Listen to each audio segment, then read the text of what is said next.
Today I'm going to talk about a little bit of a diagnostic process to follow when trying to diagnose an EVAP leak. So today I've got this Dodge Durango in the shop here, and it's got a P0455 EVAP system large leak. And so if you're familiar with some of these older or vintage Chrysler systems with a leak detection pump or even the newer Emission ones, they're a little different than what most technicians are used to. So let's not start sweating it yet. Let's not go ahead and throw a new gas cap on it or hook up our smoke machine just yet. Let's actually back out of this. And I know it goes against a lot of stuff we've been taught, but I'm actually going to clear the codes here a second. And so I'm going to clear that out. And now I'm going to use my scan tool. And I'm going to go into System Tests. And then I'm going to run the EVAP monitor test. I want to rerun this test to make sure the problem is actually present today. So, I haven't really done anything to the vehicle yet. I'm just simply using the scan tool here. And this is quick and efficient. So I'm going to rerun the test and make sure that it actually does fail. Quite often we can fight a lot of these intermittent issues and it can be frustrating. I want to make sure before I actually do any work that the problem exists right now. So I'm going to follow the instructions on the screen here. And it says the test will force the EVAP monitor to run. Any failures detected during the test will be stored as a DTC. Hopefully now you understand why I had to clear the code previously. So it says test may take up to 20 minutes to run. Engine RPM will be changed during the test. So I'm going to start the engine.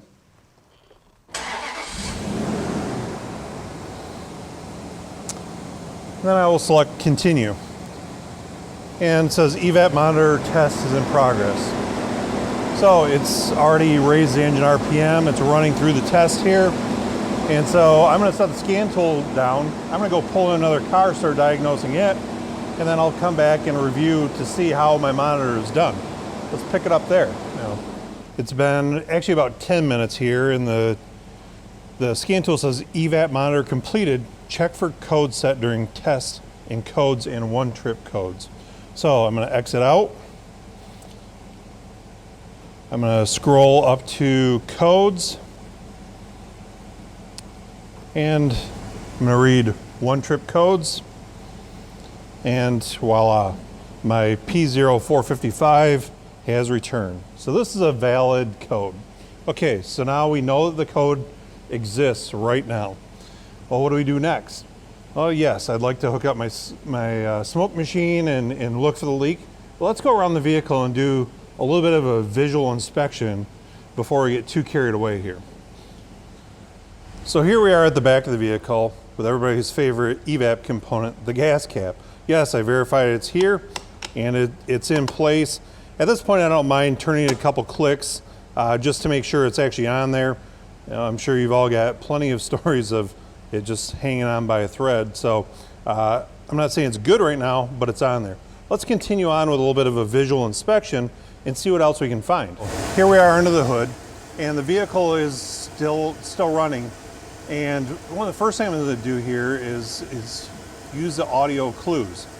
And I hear a little bit of a hissing sound, which kind of indicates a vacuum leak. So we've got several vacuum lines here associated with the EVAP system. And I don't know if you can hear that, but whenever I touch this one that's supplying vacuum directly to the EVAP pump underneath the fuse box here, I'm getting a change in the hissing sound. So let me, there, if I look where the hard plastic line meets the rubber hose, we've got a vacuum leak there. So that's certainly going to affect our system and the system performance. If it's not getting adequate vacuum going to the pump, it's going to have some ramifications on the EVAP test. So everything else underneath the hood appears to be in place. One thing I noticed is this vehicle's got a body lift on it. So it may be difficult to see, but there's a little bit of a gap here. And so maybe something else has changed with the dynamics of the hoses. So I'm going to make a note. We've got one vacuum leak. Let's go ahead underneath the vehicle and see if we can find anything else. So now I've got the vehicle lifted up in the air, and I'm kind of continuing on with my visual inspection underneath the vehicle. And really the main components down here are the fuel tank, the fuel filler neck, the EVAP canister, and of course the lines that interconnect everything. And as I went by the canister here, very quickly you notice that something's missing here. And if you also notice, there's a lot of sand on here, which is telling me between the lift, the bigger tires, I don't have to be super sleuth here to determine this is used for off-road application. And I'm guessing somewhere along the lines, those EVAP lines came dislodged or missing. So if I kind of reach over towards the frame here and look at them, yes, we can kind of find the other end of them here. And by looking at them, either came into contact with the drive shaft or got melted on the exhaust somewhere here. But at this point, before we go any further, we need to replace the lines here, get things hooked up, and then I'm going to do a retest again before I get real complicated with my diagnosis here. So by doing the visual inspection, we pinpointed a couple different leaks here. I'm going to go ahead and replace these lines. Then we're going to come back, retest the system, and make judgment on the remaining components. All right, so I've gone ahead and replaced those lines. I replaced the vacuum line under the hood. And then I also replaced the lines really that went from the front of the vehicle down to the canister, the two of them there. And so now it's time to see if there's anything else we need to look into here. So I'm going to go ahead and clear codes again. I'm going to clear that memory out. Then I'm going to run the test again to see how successful we were.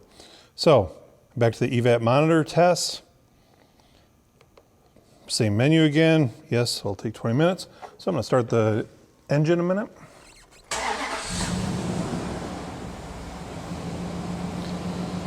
And I'll select continue, and I'm going to let it do its thing.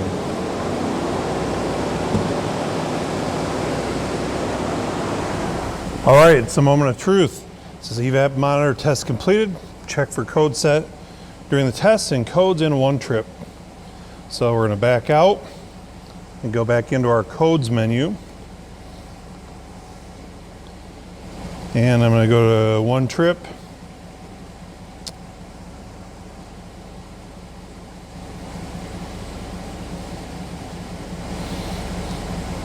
So I'm going to go to our codes menu. I'm in one trip here.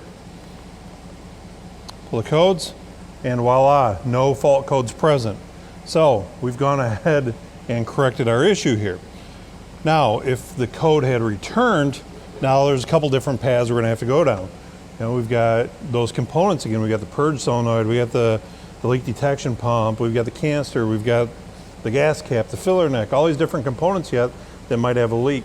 So we need to run separate system component tests, ensure they're working properly, and then pinpoint it down to the specific cause.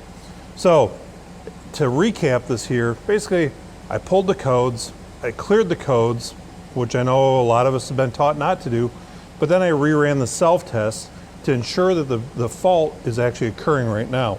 And it was. So once that was in store, we just kind of ran a visual inspection across the vehicle, make sure the gas cap wasn't missing, but remember we found that vacuum leak under the hood. Then we went underneath and found that the lines had been damaged at some point. So we went ahead and replaced the obvious stuff, reran the tests, and we actually solved the problem here. Hopefully you got a little bit more of an insight on how to quickly and efficiently tackle an EVAP diagnosis.